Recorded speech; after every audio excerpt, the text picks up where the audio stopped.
नमस्कार. आज आपण लोणेर येथील गोरख नामदेव बागुल यांच्या प्लॉटमध्ये आलेलो आहोत. तर यांच्याकडे सर्व टोटल कांदा 10 ते 11 एकर कांदा आहे.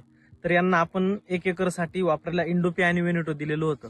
तर हे वापरल्यानंतर रिपोर्ट कशा प्रकारे आले हे यांच्याकडून आपण थोडक्यात जाणून घेऊया. नमस्कार. नमस्कार. रिपोर्ट आपल्याला कसे रिपोर्ट मी जेव्हा तुमचं सतीश भाऊच्या ग्रुपला बघितलं इंडोपिक काय आहे बाबा, मी थोडं बाहेरून माहिती घेतली. त्याचे रिपोर्ट पण बाहेरून लोकांना विचारले. मग म्हटलं चला आपण 1 एकरला करू, कारण माझं बाकीच्या क्षेत्राला मी काही वापरलेलं नाही, या क्षेत्राला मी वापरलेला आहे. आता याचा फरक आणि बाकीच्या क्षेत्राचा फरक मला 100% जाणवलेला आहे. याच्यामध्ये मला पातीची संख्या वाढलेली दिसली आणि कामची लांबी वाढते ही ह्या प्लॉटमध्ये मला दिसत नाही. म्हणजे तुम्ही वापरून समाधानी आहात? हो, 100% समाधान. आणि कांद्याची मान?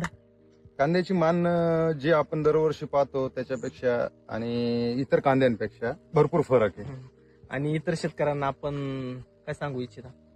इतर शेतकऱ्यांना एकच सांगेल की आपल्या कांद्याची मान जाड करण्यासाठी आणि मान ही छोटी ठेवण्यासाठी 100% याचा इंडोपीचा फायदा 100% आहे. वापरलं पाहिजे आणि शेतकऱ्यांना बेनिफिट मिळेल ही मला स्वतःला शाश्वती आहे. ठीक आहे, धन्यवाद.